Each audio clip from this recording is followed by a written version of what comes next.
Hello, and welcome to another episode of Muscle for Life. I'm Mike Matthews. Thank you for joining me today to hear me chat once again with Alex Banayan. And this time, I fielded questions from my followers over on Instagram at Muscle for Life Fitness. Follow me. All about mindset, success, and achieving your dreams. And I took a handful of the questions that I thought were more interesting and invited Alex to come back on the show and discuss them. And in case you missed my first interview with Alex and you are not familiar with him, he wrote a book called The Third Door, which is all about his 7-year journey to interview some of the most successful people in the world. And that book became a big bestseller. In fact, it made him the youngest best-selling business author in American history. Sounds a bit grandiloquent, but it's true.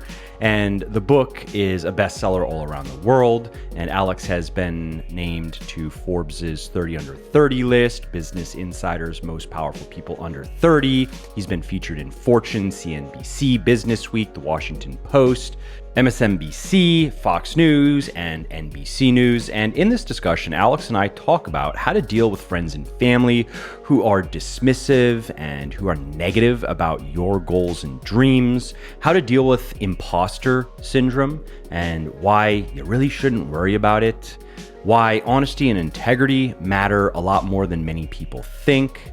Alex shares something that he refers to as his 30-day clarity challenge, which is a tool that he uses to gain awareness so he can plan where he's going and understand why.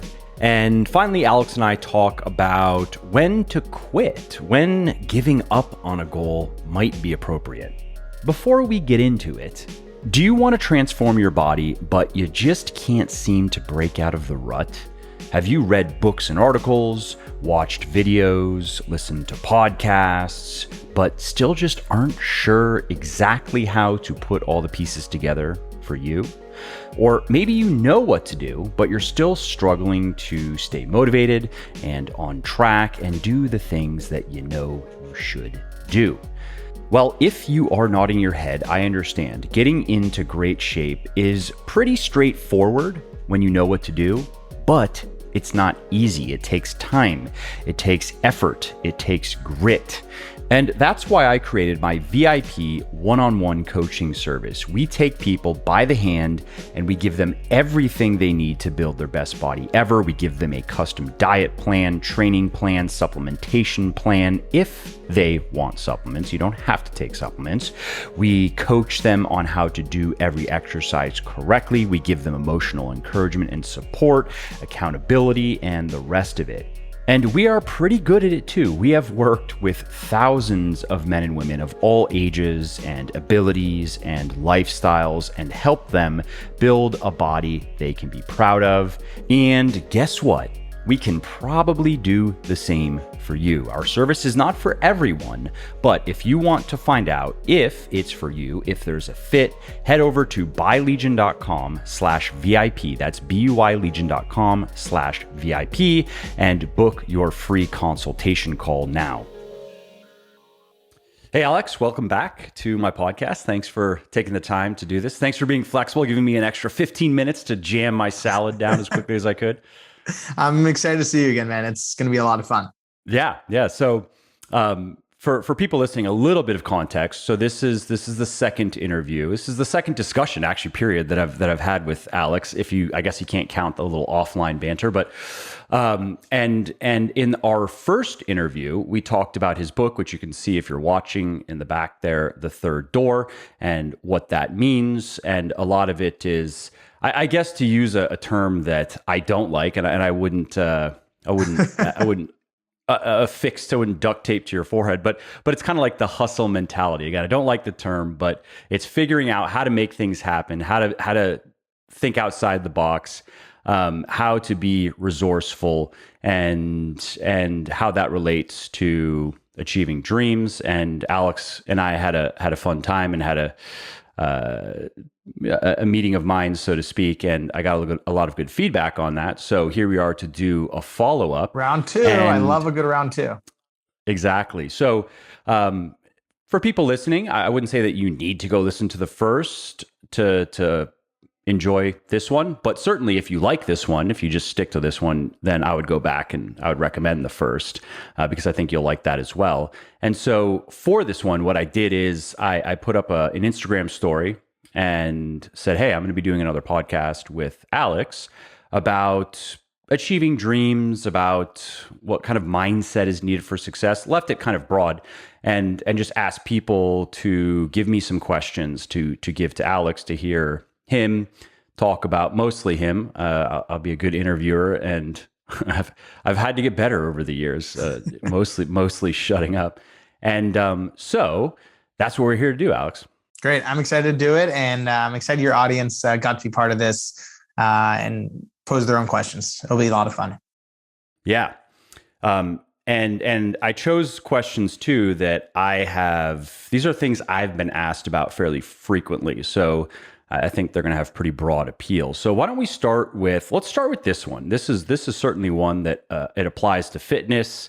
It applies to many things. And that is dealing with friends or family or just people in our lives who are not supportive of us, who criticize us, maybe even in a kind of a backhanded way, or who simply don't believe in us and make it clear that they don't really believe in us or have no interest in our goals. And I've heard this from many people over the years, specifically with fitness, where somebody starts getting into better shape, and instead of getting even just a little bit of encouragement from people close to them, they get discouraged, they get criticized, they get, make little jokes now because they've changed their diet. Oh, now they're one of those people, one of the Tupperware people, Sure. or one of the calorie counter people, and that of course then happens in every area of life. Any goal that someone is trying to achieve, they often are dealing with people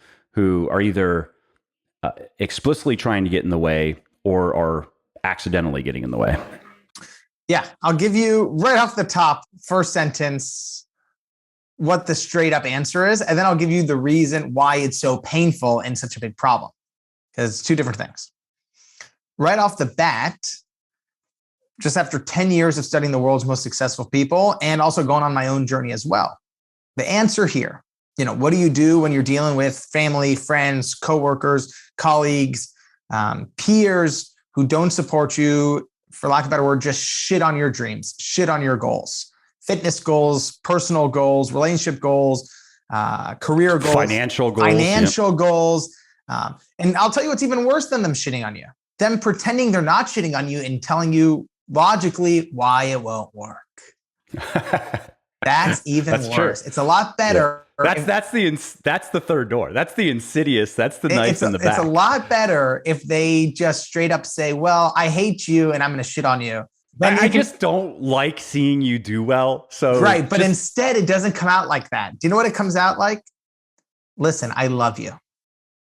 Listen, I care about you. But that's how it starts. And right off the bat, I'll just tell you the headline here. The headline answer. It's not about you. It's not about you. When someone is treating you like an emotional dumpster where they are just shitting and pouring out their negativity, their toxicity, their anger, their resentment, their pessimism, it's not about you. Now, there's a big difference between you go to 12 people you really admire and all in their own way, I'll point out, hey, maybe the way you're doing your squats. If you talk to 12 trainers and they all say your squat form is wrong, that's not a personal attack. That's maybe a consensus of feedback. But what we are talking about, which we do know, is when you do have a big dream and many times it's one of the people closest to you, tells you why what you're doing is a bad idea. And God forbid that you're think too highly of yourself, or you think you're so special that you can just go after things like this and you don't understand the way the world works. Now, I'll give you a little context, to my very personal expertise on this. As you know, when I was 18, I was lying on my dorm room bed, staring up at the ceiling, going through this, what do I want to do with my life crisis. And, those of you who listened to the first podcast we did together, that, I'm the son of Persian Jewish immigrants. I came out of the womb with MD stamped on my behind and was sent on my way. And by the time I got to college, I was a pre-med of pre-meds. But very quickly, I began wondering, whether I was on my path or whether I was on a path somebody else placed me on. So I had this crazy idea at 18 of, all right, let me just go interview all these people who I look up to, whether it was for business, Bill Gates, music, Lady Gaga, science, Jane Goodall, Maya Angelou, Quincy Jones, Steve Wozniak, Larry King, Jessica Alba, Pitbull. And I sort of made this ridiculous list as an 18-year-old. And I said, all right, I'll go track these people down and go learn how they launched their careers and try to uncover the mindset of success. And, we talked about in the first one, I used the Price is Right. I hacked it, won a sailboat, sold the sailboat, and used that money to fund the journey. But what we didn't talk about in that first episode is how many people heard the exact pitch from me as an 18-year-old. And some said it was one of the best ideas they've ever heard, and some said it was one of the worst ideas I've ever heard. And some even made those attacks very personal. Some said, Alex, you are a genius. And some said, Alex, you are an idiot. They rarely, they rarely poke holes in the idea. And some people like to really go and make it personal on both sides of the spectrum. And there's a form of almost emotional torture. And I use that word very seriously. When people who you either depend on, feel a sense of belonging with, or look up to, tell you that what you yearn for, whatever that is, whether it's a fitness goal or a career goal, something you're yearning for from the inside is a horrible idea and it won't work. And you're dumb, stupid, entitled, arrogant to even want to pursue it. And I'll tell you why it's so painful. From our basic, evolutionary standpoint, the number one most dangerous thing for an early human to do, but also a current human to do, was leave the tribe. Human beings are not the strongest or the fastest animals out on the savannah, but when we stayed in a group and worked together, we could take down an elephant. We can take down a lion as a group. But, you got to be a special kind of crazy to go after a lion with your bare hands all by yourself. So reproduction, eating, safety, all work better when we stay in the tribe. But that's an evolutionary situation. The reality is, all right, you're going after your dreams right now. You want to write a book, start a podcast, drop 50 pounds, gain 20 pounds, whatever your goal is. When people, and I'll tell you, and I'm sure you've experienced this in your own life too, when people are shitting on you, it's because there's a part of themselves they hate.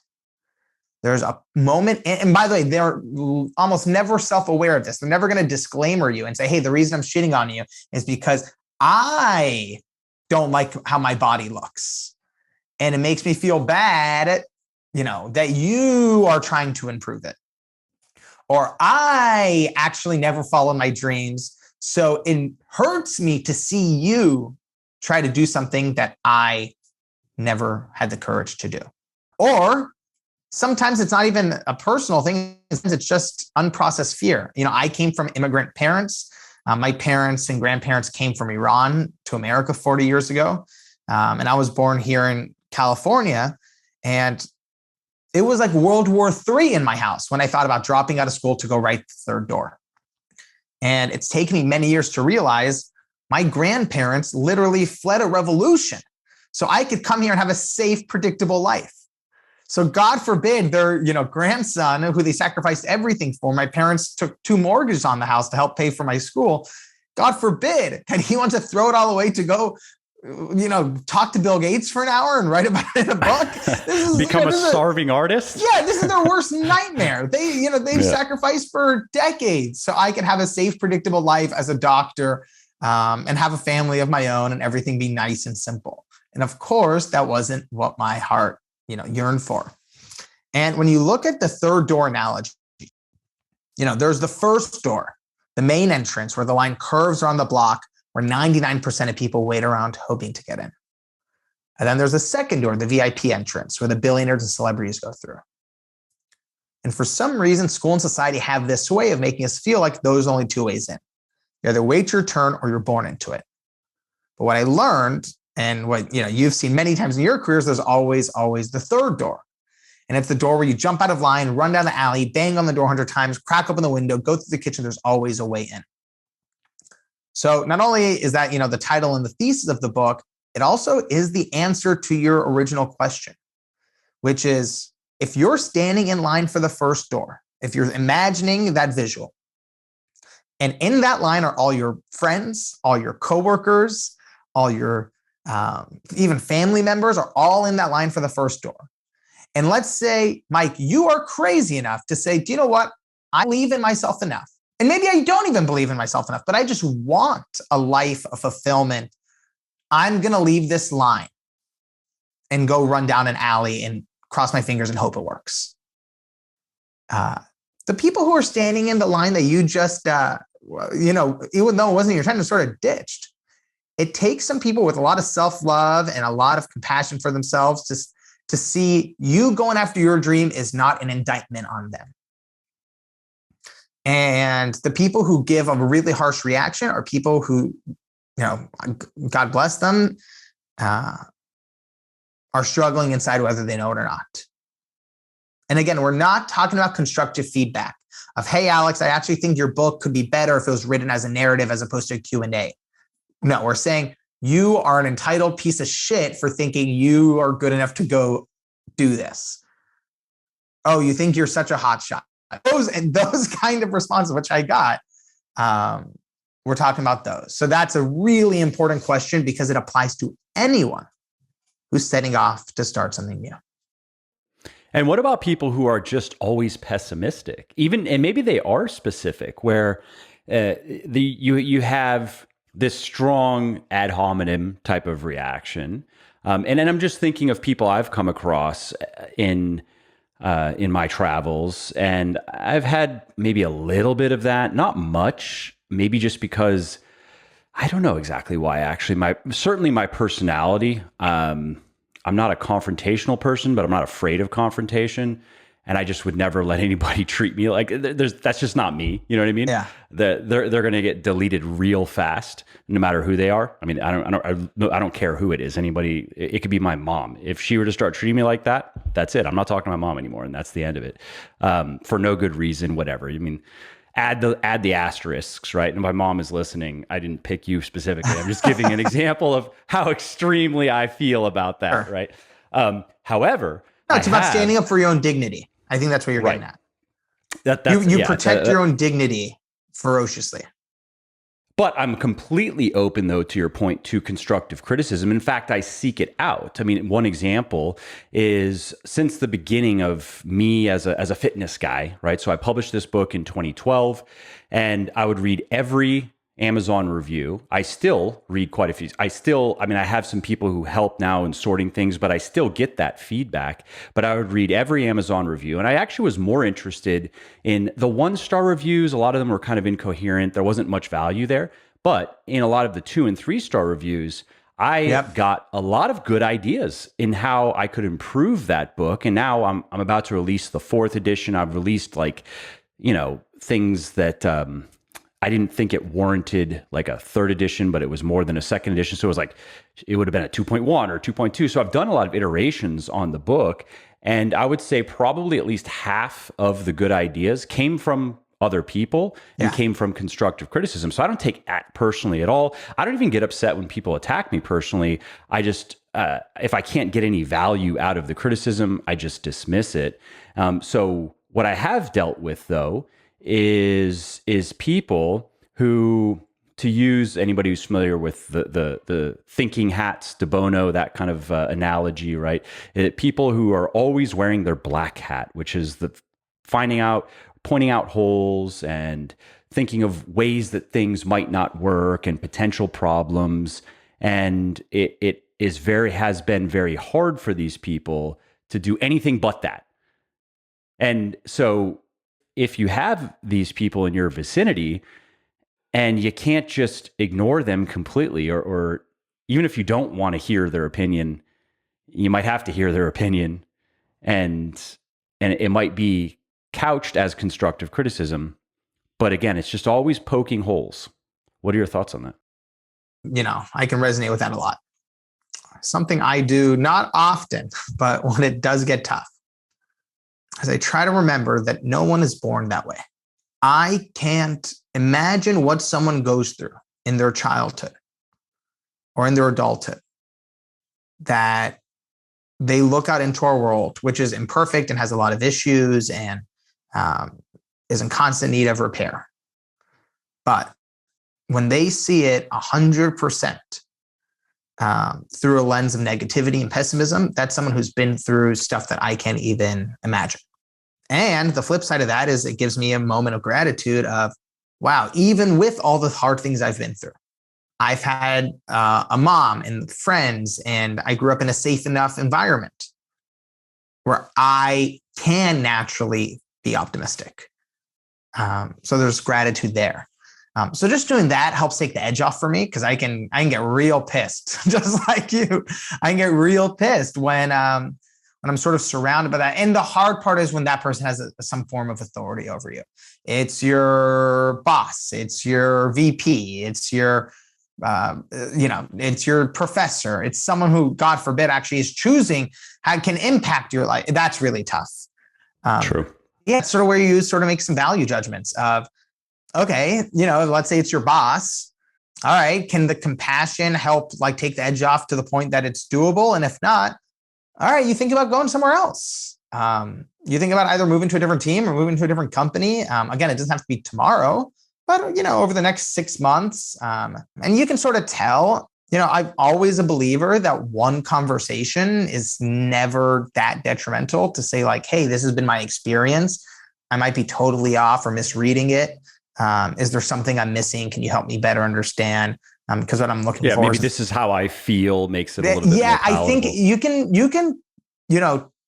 you can take the intensity off a conversation by just starting off and saying, I'm probably wrong and I'm seeing this incorrectly. This is how I've been experiencing it. Can you help me better understand? By the way, I say that. I wish I practiced that more. I wish I practiced that more.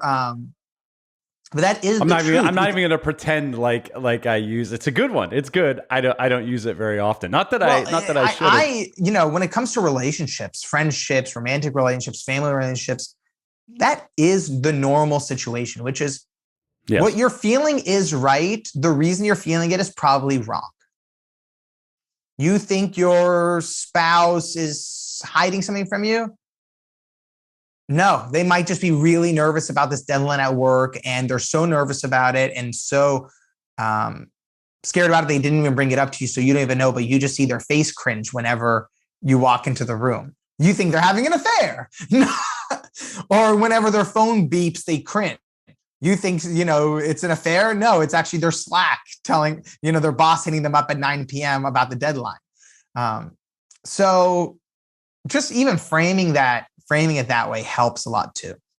There is a point though, and I get that I can't imagine the types of situations people are in, particularly the financial constraints. It's easier said than done.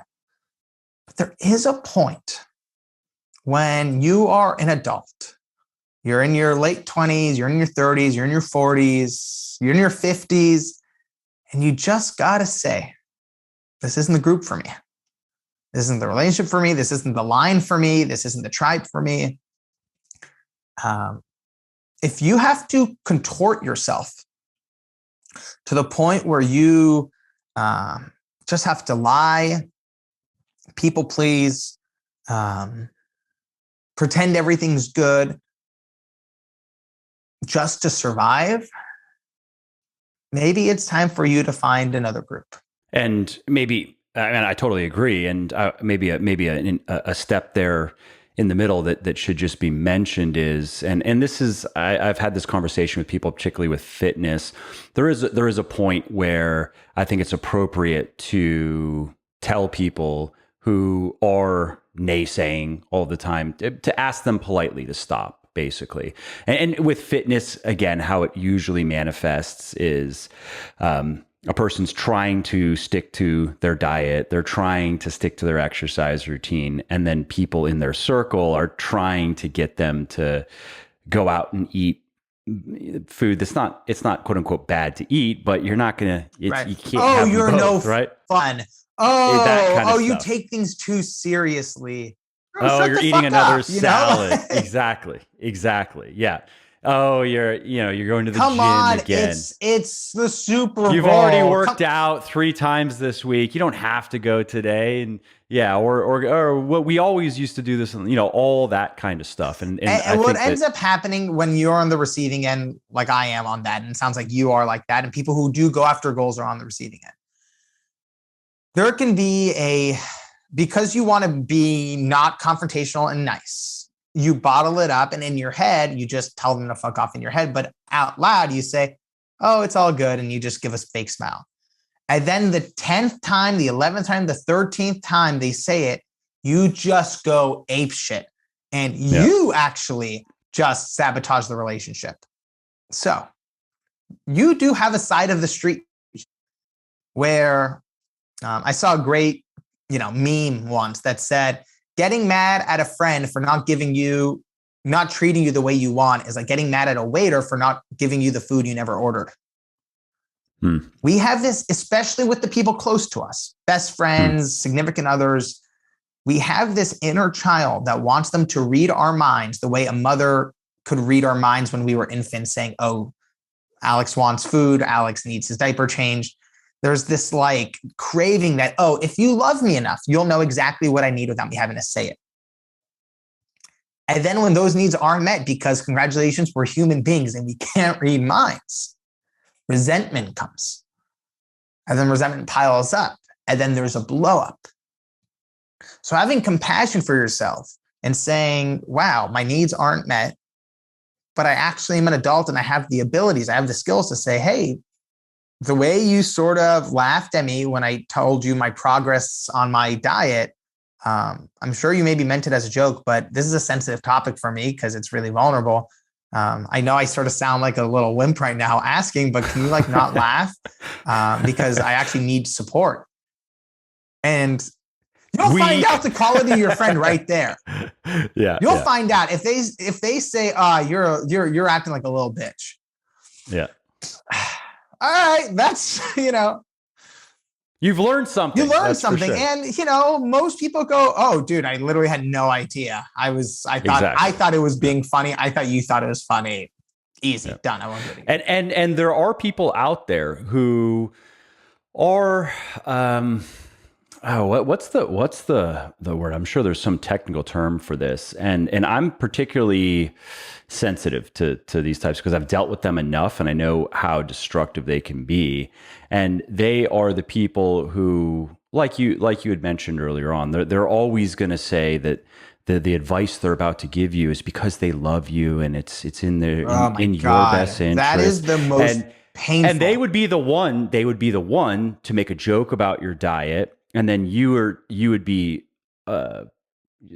honestly open up a little bit to them and say what you just said, and then they would be the one to say, "Oh, I'm so sorry. I was just joking." And then there'll be some other little jab. They're always making jabs, but they never own up to it. There's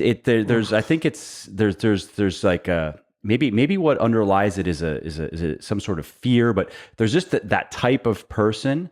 And there are a lot of them out there in my experience. And those are some of the worst people, I think, to have in your circle. Oh, dude, I'll make it even worse. Rid of people, I'll make it even worse. I get rid of those types of people fast.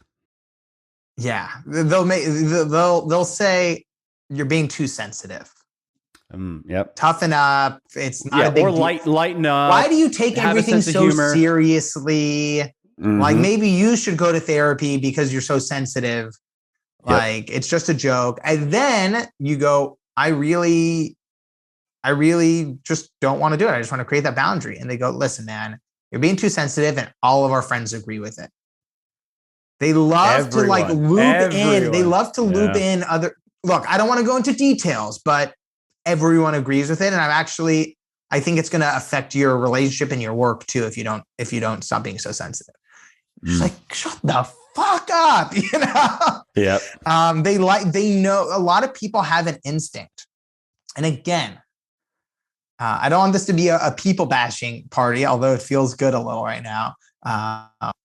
I mean, picking your people is a very important part of living a good life. Yeah. And what can be tricky is someone can be a good person, quote unquote, when you're, hanging out with them at the gym a couple times a week. But then you go out to dinner with them, and then you invite them to your birthday party, and then you travel with them and you spend a week with them. And then you might see this part, as you turn up the heat on a relationship, and the same is true with dating, the same is true with a business partner. I've seen a lot of times where a business partner looks perfect during brainstorming sessions once a week. And then once you go, hard in the paint and something bad happens to the business, they become the most negative person of all time. Yep. So cut yourself some slack that you can't perfectly predict. No one has a perfect radar. You sort of just have to turn up the heat a little at a time and get a new read on the person and give them feedback on how it's affecting you. Yeah. And they're also, I've at least developed a little personal list of red flags for me. You said a personal list of people I don't talk to. Oh yeah, there's that too. But some red flags just in meeting people at the gym, real superficial social type of stuff. Like, for example, if somebody likes to gossip, that's a red flag to me, because that tends to be these types of people. And if they're going to talk about other people behind their backs, they're probably going to do the same thing to you. And again, it's a type of person.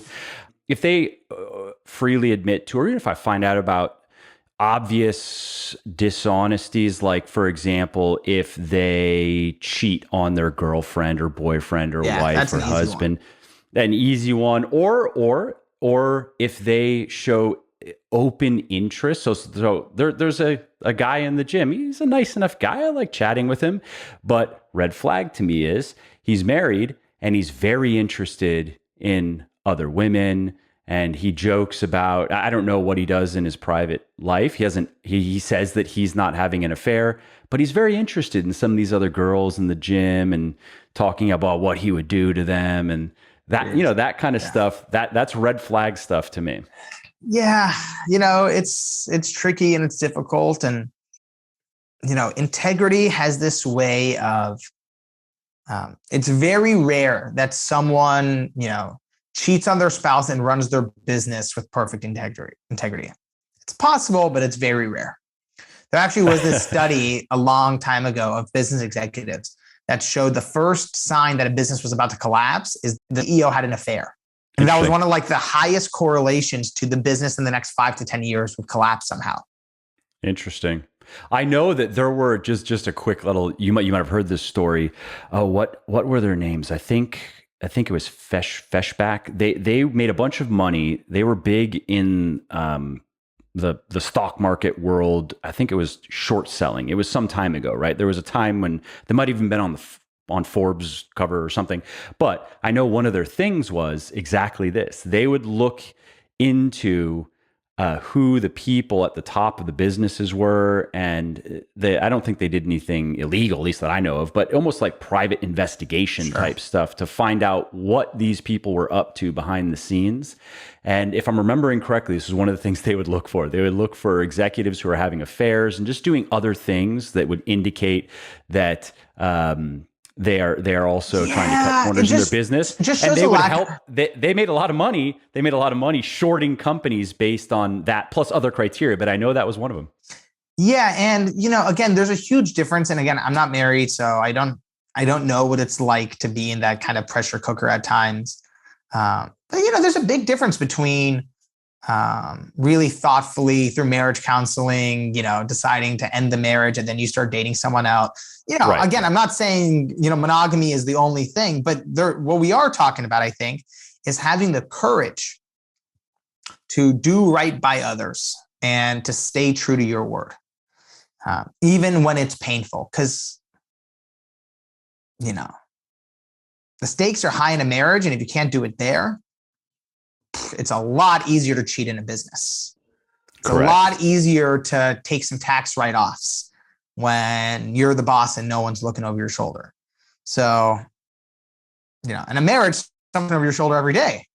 In a business, you can, in your head, think you're getting away with things that, trust me, you're not going to get away with it in the long run.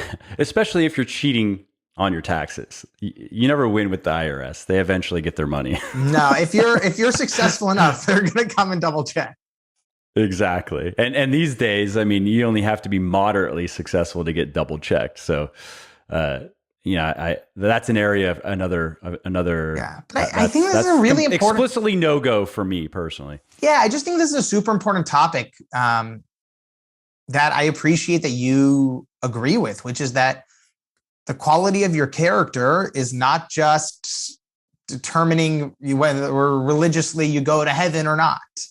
It affects our lives here on earth. It affects the quality of our relationship, the qualities of our friendships, the qualities of our business, and most importantly, the ability for us to surround ourselves by people we like and admire, and our ability to pursue our goals. Because I'll tell you something that most people don't know until it happens to them, which is when and by the way, in high school, I used to cheat all the time on tests. I had no idea that my levels of anxiety and fear and not being able to sleep at night was completely from that. I just thought I was an anxious kid. As soon as I switched over, years later to sort of, being on the straight and narrow and having my integrity in check, I had no idea that my quality of sleep was through the roof. Yeah, it might be, you might think that you might be achieving your goals better if you cut a corner or go faster. But there's a great line from the comedian Gary Shandling that says, nice people, nice guys finish first. And if you don't know that, you don't know where the finish line is. Yeah, that's a good quote. I like that. And that's very true in business and how you view your customers.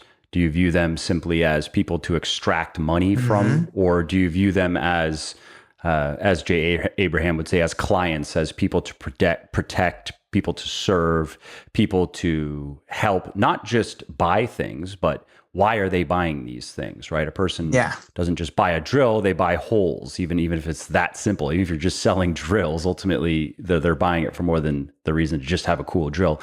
And so that mentality is something that has served me really well in my business. And it's one of the reasons why my personal brand, so to speak, and then Legion as a business, and then I have some publishing as well. Why a lot of that has done well is because I've really made it a point to keep people's best interests in mind, and that doesn't, and that means that sometimes, I have probably, it's over 200,000 emails sent and received now in my inbox. There's spam in there and stuff, but there's a lot of communication.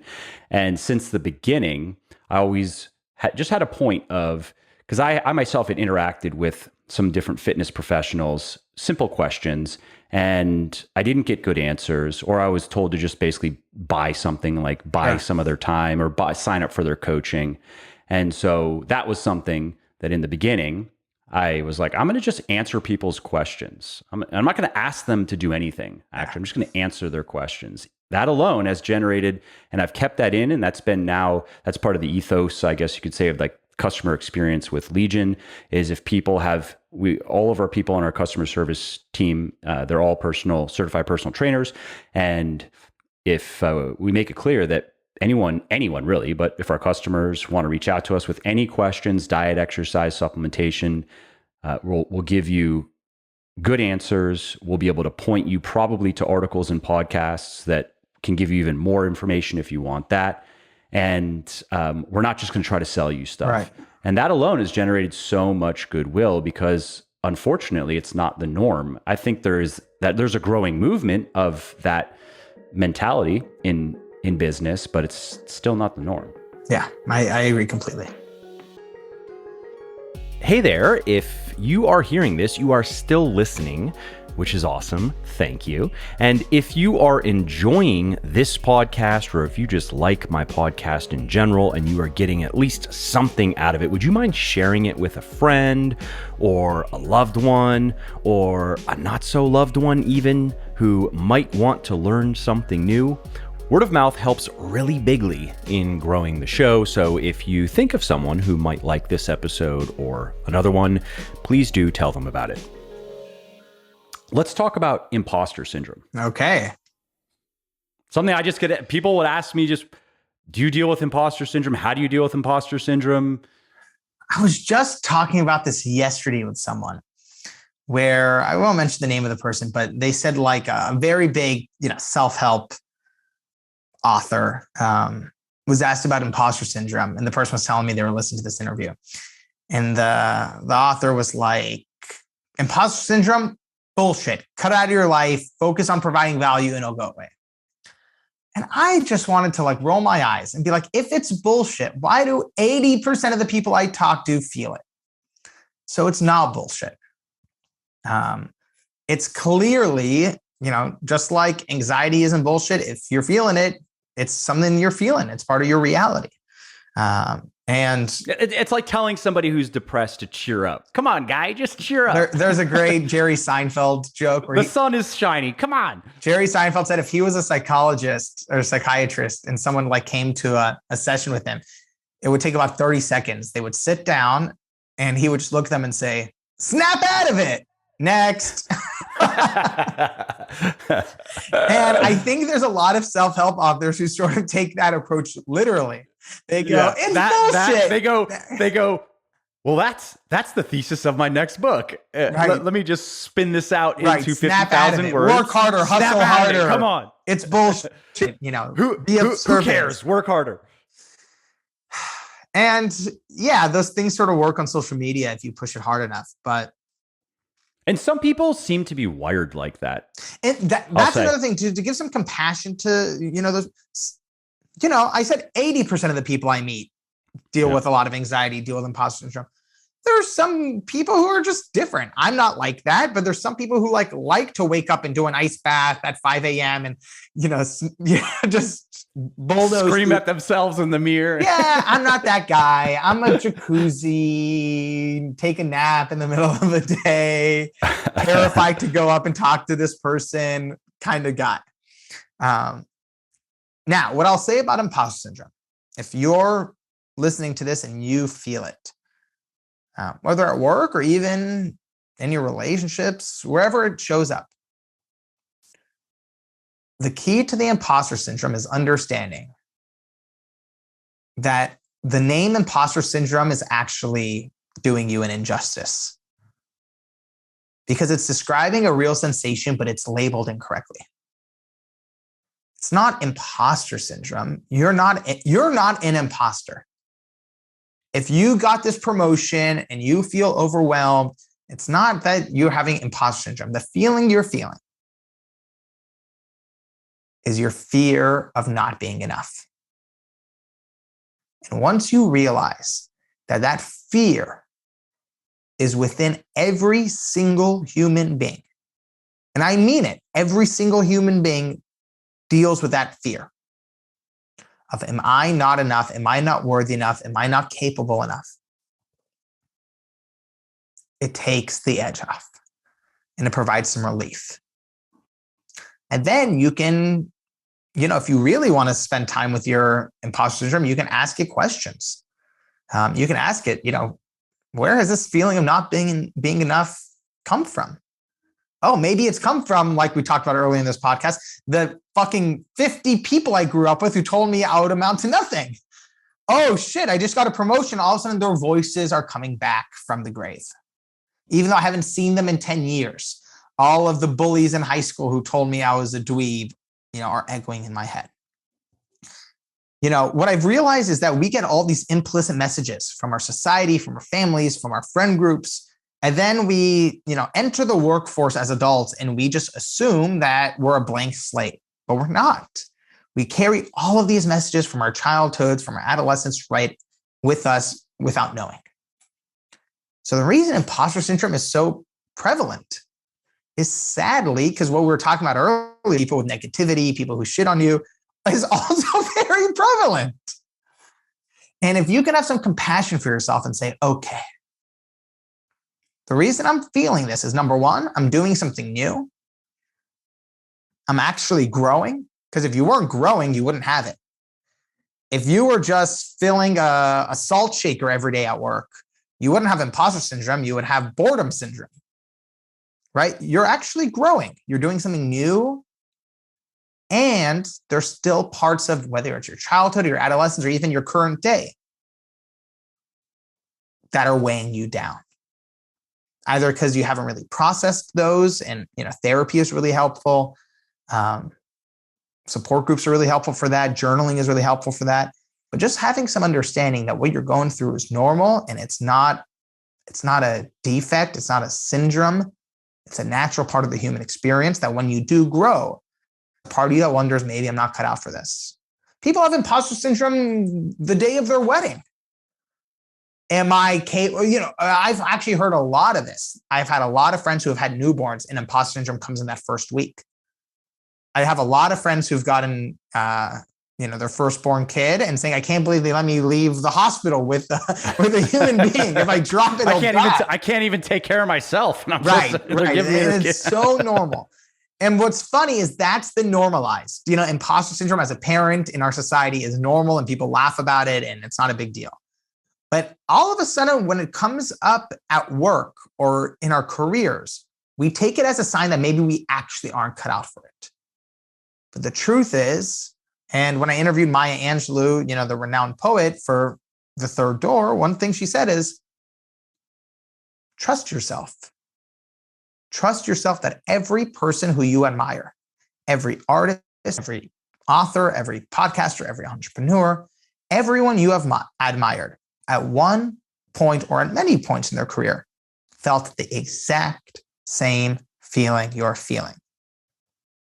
So acknowledge yourself and commend yourself for having the courage to try. That makes a lot of sense. And, something else that I'll add to that has helped me is to ask myself honestly if I am pretending to be something that I'm not, or if I am just being bluntly honest with myself. I love that. Because that'll make it bad. If you are actually kind of doing it and you don't want to face it, I've experienced that myself, and so I try to keep myself in check. I'm not at least my perception of myself is I'm not a very egotistical person, but I have experienced that a lot of people that I've gotten to know through my work. See, it's like I get the feeling that they think I'm a lot better than I actually am. You know what I mean? And because I don't focus, I'm just my personality. I always want to get better. I'm always focused on what, maybe more in terms of what's not there, weaknesses, what I want to happen next, how I want to get to the next level. And so that maybe in some ways keeps me kind of grounded, because I really don't sit and reflect on all the things that are so cool about Mike. And I'm just really focused on performance. We can save that for round 3 of the podcast episode. Yeah. That one will be the least listened to in the history of the podcast. I'll have fun with it though. I've had that kind of, it's an interesting, again, where I feel like, I don't put myself on a pedestal. Some people I feel like do, and I'm grateful for that. But I've also just tried to make sure that I'm not puffing myself up, so to speak. Like, I'll tell people, I don't want people to think that I'm a scientist. I'm not a scientist. I'm not a formally trained scientist. I am an informally trained, maybe scientifically minded investigator of things. And most of those things are how to lose fat and build muscle. And I don't know everything, but I do know how to get results. I do know a lot of things that work. And, to have more of that mentality as opposed to thinking about myself, maybe the way that many people, even listening, might think about me, Yeah. There's a great imposter syndrome story that I think about whenever I think of the phrase imposter syndrome. And it's the story of how Larry King sort of faces imposter syndrome head on at his first job. And, I'm sure most people listening know Larry King is, by far one of the most successful broadcasters in American history. What people don't know is that when he was on the radio for the first time in his life, his biggest dream when he was a kid, Because when he was a kid, it was a long time ago, there wasn't even TV, really. Radio was the big medium. And his biggest dream was to be on radio. And, even though he was so talented, he, couldn't get a job. So he ended up, finding out that he was in New York. He found out in Miami, there were lots of openings. So he took a train down to Miami. He didn't know anyone. He gets to Miami and he just starts knocking on doors of different radio stations. Most say no.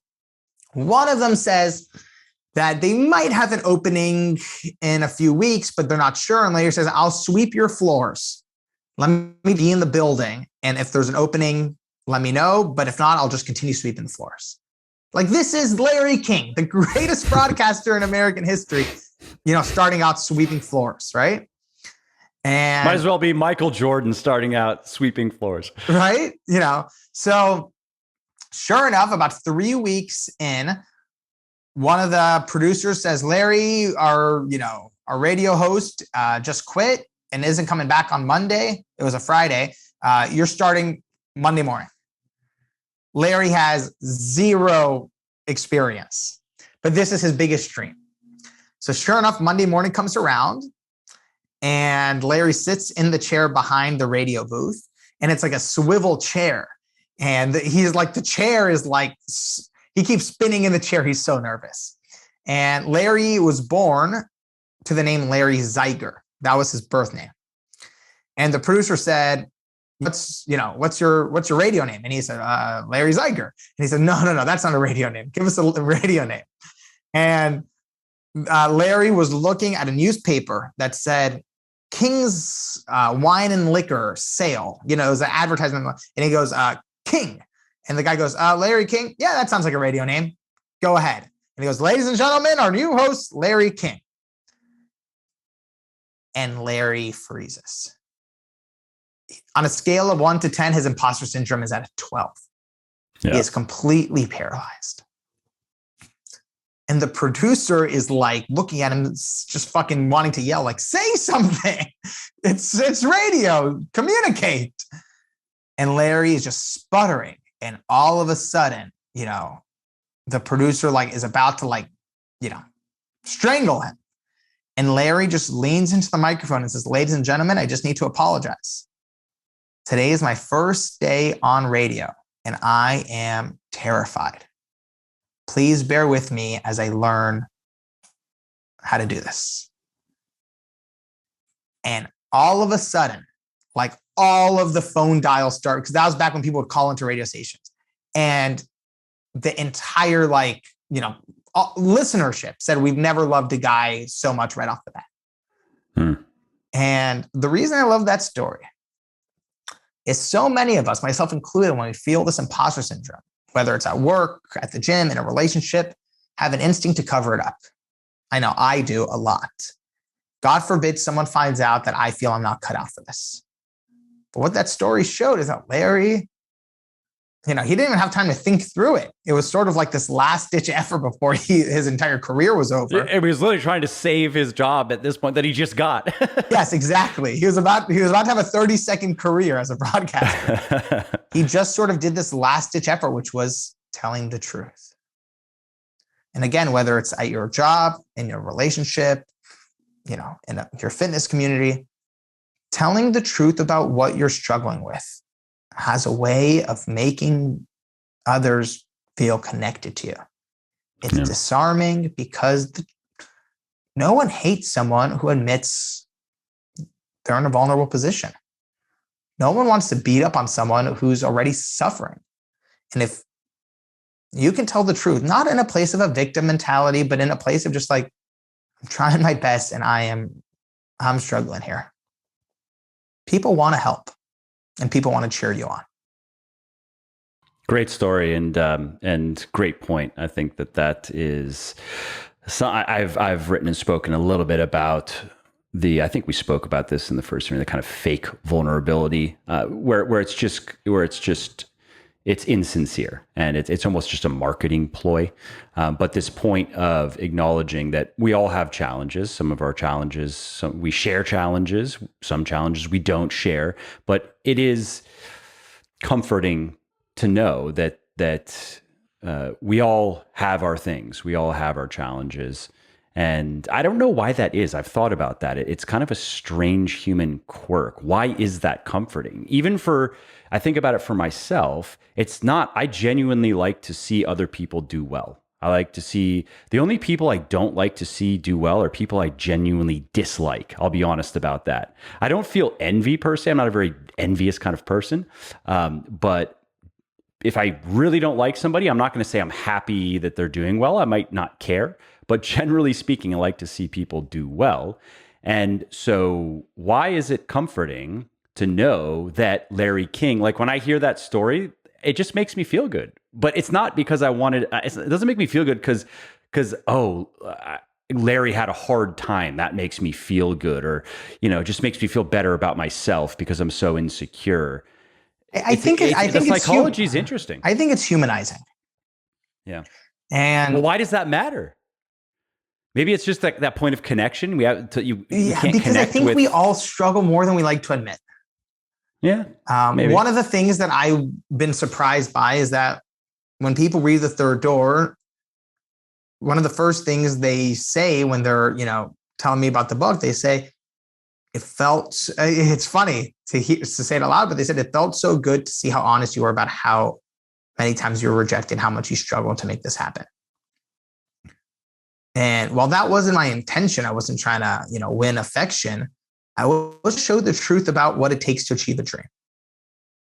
And I personally am just not of the Forbes CNBC mentality of showing Bill Gates on a private jet and saying, this is success. When I, wrote about Bill Gates and interviewed him in the book, it's, the moment I focused on is when he was making his first cold call and he was so nervous to pick up the phone, he changed his voice and changed his name and pretended he was his friend because he was so afraid of saying his real name. That makes me go, oh, I fucking love the guy. That's kind of shit I would do too, Yeah. Yeah. And there's something about knowing that these people who, whether we admire them or we don't, whether we like their accomplishments or we don't, but just knowing that, oh, they're a human being just like me. Yeah. And then they win, they lose just like. And there they are, though. Let's take somebody, whether it's Bill Gates or any of the people you interviewed who won bigly, to use a real word, by the way, that's in the dictionary. And so maybe it connects back to our own ambitions and our own hopes for ourselves that we all deal with some level of uncertainty with. And so, hey, if these other actual humans were able to push through this stuff and, they went through, they were feeling like that too. And there they are now at the top of their profession, even if we don't necessarily want to achieve the type of financial success or career success that Bill Gates has achieved. Like, I don't care personally whether I become a billionaire or not. I don't want to work as hard as you would need to work just on making money. It wouldn't be very satisfying for me. But regardless, it maybe is, it just gives us a reason to believe in ourselves. Yeah, that's it. And again, it also provides some relief. Yeah. There's a great line that says the problem with social media is that we are comparing our behind the scenes to someone else's highlight reel. Mm-hmm. The problem with social media is we're comparing our behind the scenes to someone else's highlight reel. And life is already hard. It's much harder when you think everyone else is having a grand old time and you're the only one struggling. It's only hard for you. It's only hard for you. And there's something relieving about hearing, oh my God, Larry King was so nervous that he couldn't speak on his first day at his job.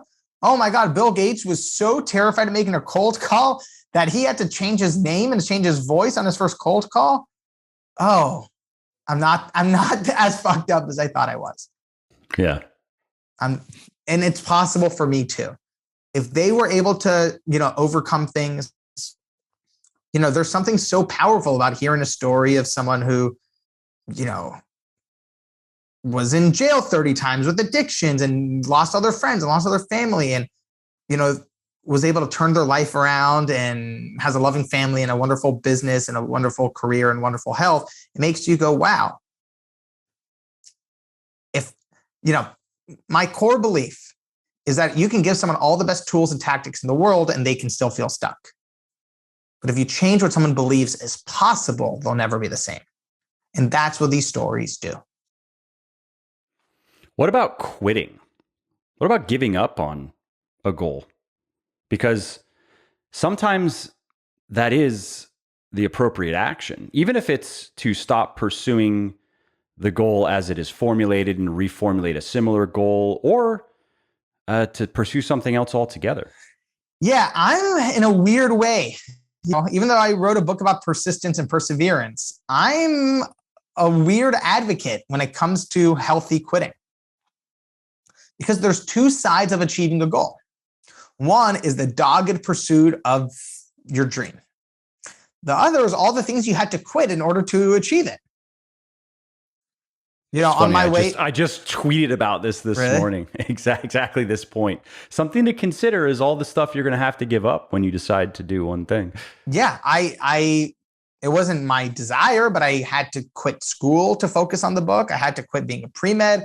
I had to quit going to, fraternity party. Oh, whatever. All the things that were sort of fun for me at that time, I quit. And all the things that were also, I thought were my goals, I quit. And a lot of those things you had to quit pleasurable things to pursue pain.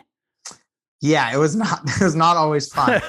And sometimes I quit things that were logical. Like, again, being a doctor was much more logical than going out to interview people and hope the book works. So there is a sense of healthy quitting that's essential to achieving a dream.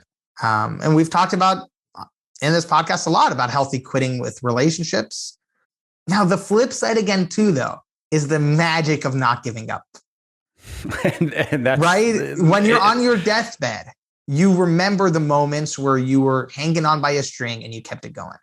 I know people who have some of the most beautiful marriages, and I asked them, was it always smooth sailing? And they said, no, there were times where we were 99% sure it was over. And you go, wow. And you see their grandkids playing in their house and you go, wow, thank God you kept it going, right? And of course, the big question is, how do you know? How do you know? How do you know whether it's just the sunk cost fallacy and you're just throwing more bad money or more money after bad money, I guess as the saying goes, or there's the little meme you've probably seen of, it was like the guy digging the tunnel. Yeah, with the diamond. Give up and all, you know what I mean? Or are you that guy? Is it lava that's waiting for you, or is it diamonds? I've done both, bro. I've done both. If there are any listeners who are looking for some clarity in their life, because I definitely know at this point in my life, I'm craving more clarity too. There is a tool I've invented from my 10 years of research that does help. And I call this tool the 30-day clarity challenge. And if any listeners right now are, if you're on the treadmill, if you're in the car right now, this is something that might be helpful to like either pause, or maybe in our show notes, we can save this, this timestamp, because this is a good thing to write down. It's called the 30-day clarity challenge. And anybody who's craving more clarity to help make a big decision, to help figure out their next path, to help figure out how to find the motivation to continue their current path, this helps. It's really simple and it costs about $1 to do. And all you have to do is you go take your $1 and you go to a local pharmacy and go buy a brand new notebook. Some of them are 80 cents. Go buy a brand new notebook, and it's important. It's a new notebook and not something that you already have written in. And on the cover of that notebook, write, 30-day clarity challenge. And what you're going to do is for the next 29 days, you're going to do the exact same thing every day. You're going to carve out 15 minutes in your schedule, preferably towards the end of the day, maybe right if you have a nighttime workout, maybe after your nighttime workout, if it's before dinner, but find a time that you can sort of commit to. And for 15 minutes, you're going to answer the same 3 questions in your journal every day. And these are 3 questions. Ready? Number 1, what filled me with enthusiasm today? Number 2, what drained me of energy today? Number 3, what did I learn about myself today? And you're going to do that for 29 days. And then the 30th day is going to be different. The 30th day, you carve out an hour, and that's your graduation ceremony. And on the 30th day, you're going to go somewhere festive, your favorite restaurant, a beautiful park, somewhere that feels good, and dress up, look nice. And you're going to take your journal and you're going to read through the 29 entries. And for your 30th entry, you're going to write down somewhat similar answers, but a little different. The questions are going to be, what filled me with enthusiasm this month? What drained me of energy this month? What did I learn about myself this month? And for the first 29 days, I want your answers to be more like a free-flowing journal entry. For the 30th day, I want you to write your answers like a headline in 1 or 2 crisp sentences. So that single page becomes like your graduation diploma from your 30-day challenge. And Mike, I feel very confident that your listeners, since they have a fitness background, will actually do very well at the 30-day challenge. Because the secret to the 30-day challenge is stamina and consistency. And when I'm talking to other groups, maybe at a corporation, I have to try to explain this, but I know your listeners are going to understand this very easily. Results come from consistency. It's called the 30-day challenge, not the 6-day challenge. If after 6 days you look in the mirror and you say, why do I still have fat around my belly? Yeah, no shit. It's been 6 days, right? Come back in 60 days. How about that? Exactly. So the 30 days is sort of the minimum to start seeing results. And I've done this exercise with people at Google and Nike and IBM and Disney, and the results are very different, but they all lead to the same thing, which is more clarity. This helps dig up clues to help you figure out where you are so you can better decide where you're going. And that's one of the greatest gifts you can give yourself. And I'm assuming this is something that you've not only done just once. I'm doing it this month right now, actually. And it's good to have a buddy. So I'm doing it with my mom. Every night we text each other. Just like we just finished day 9. So we text each other, just finished day 9. Like it's fun to do it with a buddy. And what is that looking like for you right now? Oh, bro, I got some big epiphanies the past couple nights already. But my mom hasn't. My mom's like, day 9, still haven't gotten an epiphany yet. I was like, cool, just keep it up. Again, just like working out can feel redundant, can feel boring, can feel like, what's the point of this? I'm not seeing any results. But it's that consistency that actually leads to breakthroughs at the end. And, I haven't gone through that formal process, but I've done that informally many times over the last 10 years or so, building businesses. And I've learned some things about myself that I suppose are not surprising. Like, for example, I'm kind of in some ways a reluctant entrepreneur, I suppose, in that I find a lot of building a business and running a business, particularly running a business, boring. I'm okay at it, but it's just boring. It's not challenging. It's not intellectually stimulating. I like marketing because it's creative. But even that is, if it's not challenging enough, I just get bored with it. So can I write copy that sells? Sure. Is it a lot of fun? Not really. It's more fun to write another fitness book, or I have other book ideas. Like, that activity is more fun to me, right?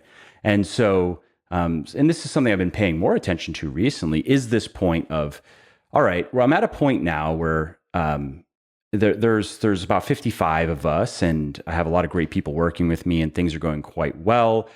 I don't have to continue doing the things that just drain me of energy. And sure, I can grind and I can do things and I can just make myself do it. And I'm good at that. I could do that indefinitely, really, actually. I'm just not somebody who gives up on things because I don't like it, right? But there's this point of the quality of life, though, and then also being able to give more time to things that I do get enthused about, which also are the things that actually contribute the most to the business and to my work in general, and contribute the most to my clients, so to speak, the people who follow me. And so, yeah, I'm just kind of rambling, but it resonates with me because I think it's important to do. Otherwise, it's very easy to just get stuck on the hamster wheel, especially if it's working. And I'm speaking personally, where I could just keep doing what I'm doing and,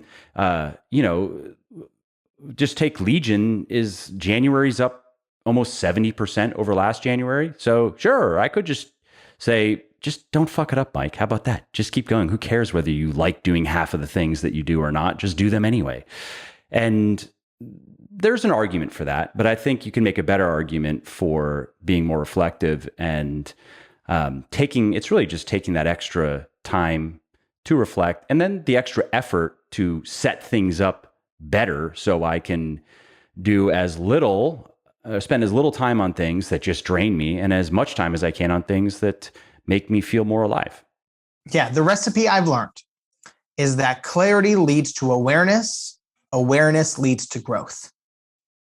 So if you cultivate as much clarity as possible, it naturally leads to awareness, which naturally leads to growth in new directions. Well put. Well, I have more things, but maybe we should save that for a part 3, because we're already over an hour, and I like to try to keep these around. Part 3, the Mike compliment hour. Stay tuned. Let's go to Instagram for that one. Yeah, please answer. What's your favorite thing about Mike? Yeah, and then I can talk about how much of an imposter I feel. Is that a 5? Yeah, that's is that a good 9? And here's why. But no, this was fun as I expected. Thanks again for taking the time to do it. And let's just wrap up with where people can find you and your work. And if you want to let them know about any upcoming projects or anything interesting, if they want to engage further with, you have your book, but then if there's anything else. I appreciate that. Yeah. Where people can find me, my handles are all the same, whether it's, Instagram or Twitter, it's just at Alex Banayan. And the book, if you liked, what Mike and I were talking about, the book was 7 years of, pouring my soul into it. And the book is The Third Door, and it's wherever you like your books. So Amazon, Barnes and Noble. If you like audiobooks, I read the audiobook. Nice. Lots of very enthusiastic stories. And if you end up, getting the book because of this, let me know on Instagram so I can say thank you. Mike, I'm just super, super grateful to be here, man. Yeah, thanks again, and I look forward to the next one. We should line up another. Would love to. Well, I hope you liked this episode. I hope you found it helpful. And if you did, subscribe to the show, because it makes sure that you don't miss new episodes. And it also helps me because it increases the rankings of the show a little bit, which of course then makes it a little bit more easily found by other people who may like it just as much as you. And if you didn't like something about this episode or about the show in general, or if you have ideas or suggestions or just feedback to share, shoot me an email, mike@muscleforlife.com, muscleforlife.com, and let me know what I could do better, or just what your thoughts are about maybe what you'd like to see me do in the future. I read everything myself. I'm always looking for new ideas and constructive feedback. So thanks again for listening to this episode, and I hope to hear from you soon.